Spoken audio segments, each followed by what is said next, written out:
Imagine pouring millions of gallons of water into an aqueduct system that hasn't been structurally reinforced in decades.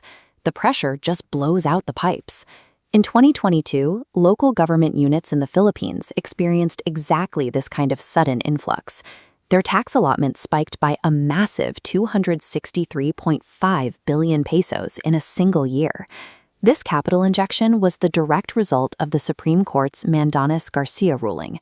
The decision legally mandated that local governments receive a just share of all national taxes, not just those collected by the Bureau of Internal Revenue. On paper, this expanded tax allotment was a massive victory for local autonomy. Yet, on the ground, critical municipal functions, like localized healthcare and agricultural support, were failing, and in some lower-class municipalities, stalling entirely. This chart illustrates the paradox. We have a towering allocation column for 2022, but right next to it, the actual spending column remains severely stunted. Local governments simply were not spending the cash they fought to win. When the budget remains frozen, the entire premise of fiscal decentralization collapses. The capital never transforms into active public services. The ruling addressed the financial calculation of decentralization, but it left the actual machinery of local governance completely unchanged. To understand why this system stalled out in its early phases, we look to a comprehensive scoping review by researchers Eduardo Ardoya, Jeffrey Mata, and Romeo Inasoria. Their study aggregates academic and gray literature published between 2021 and 2025, evaluating the ruling's impact across all administrative tiers, from barangays up to provinces. By adhering to PRISMA scoping review guidelines, the authors established a strictly transparent screening and selection process. Their synthesis reveals a stark reality.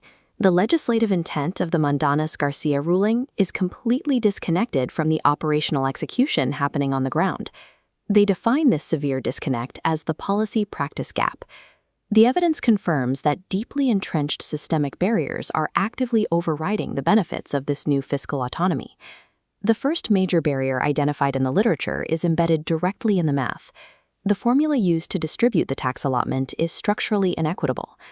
This conceptual model breaks down the current national tax allotment formula. The engine calculates an LGU's share based on three strict variables: population size, land area, and a flat equal sharing percentage. When these inputs funnel through the system, the funds split between local governments. If a structurally robust high-income city and a fragile low-income municipality have roughly similar populations and landmass, they receive similar cuts. But this flat math legally ignores critical hidden variables. The formula does not account for localized poverty incidents, nor does it factor in the actual operational costs of delivering devolved services in remote areas. Consider the mandate to implement the Universal Health Care Act. A wealthy city has pre-existing infrastructure to absorb these new decentralized duties. A lower-class municipality does not. Under the crushing weight of these unfunded variables, the lower-class municipality's budget is instantly depleted just trying to establish basic functions, while the high-income unit easily sustains itself.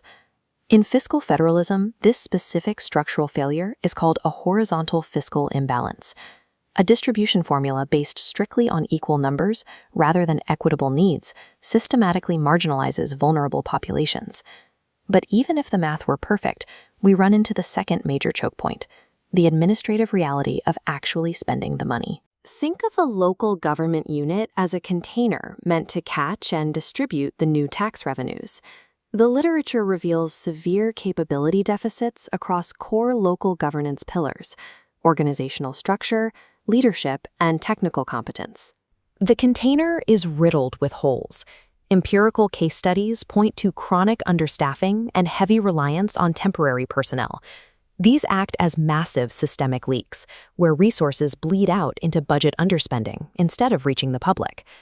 To prepare for this, the national government required LGUs to submit devolution transition plans, or DTPs, which were supposed to act as strategic roadmaps for assuming their new decentralized functions.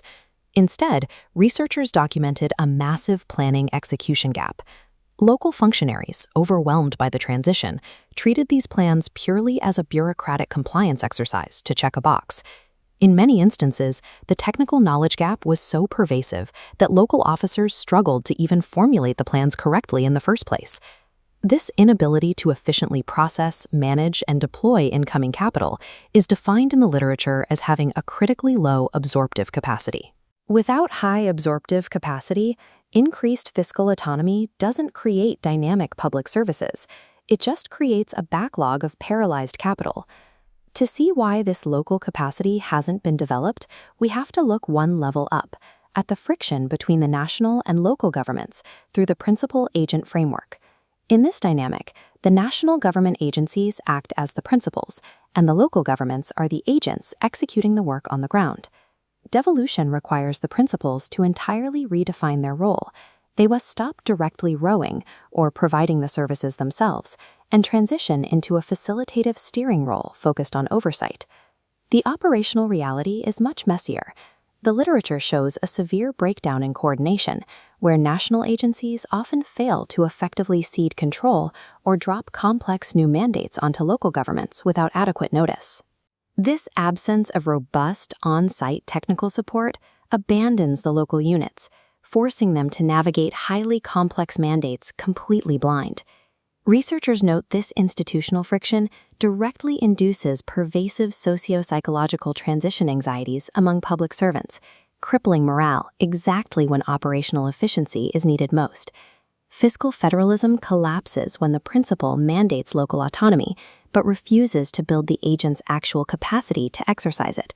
Bridging this policy practice gap requires direct, aggressive interventions to restructure the system. The Ndaya Review highlights an urgent need for congressional reform to rewrite the national tax allotment formula. A multivariable framework must be adopted, explicitly weighing poverty incidence, fiscal capacity, and actual service costs to finally achieve true fiscal equity. At the administrative level, the national government must abandon generalized, compliance-based seminars in favor of intensive, localized, on-site technical assistance. These hands-on interventions are the only way to shift local mindsets into proactive, confident governance. To ensure these new strategies actually take root, the final necessary architectural element is a robust, centralized monitoring and evaluation framework. Tracking transition plans with strict key performance indicators provides real-time feedback, enforcing accountability where local units stall. The stakes extend beyond budget ledgers. Resolving this gap directly impacts the Philippines' ability to fulfill localized sustainable development goals for health, sustainable communities, and strong institutions. Systemic friction is starving these communities. Resolving it is the only viable path to translating raw tax revenue into genuine, equitable, and accountable local autonomy. The Supreme Court expanded the budget, but the research shows that local governance will remain stagnant until the state overhauls its distribution math and administrative support.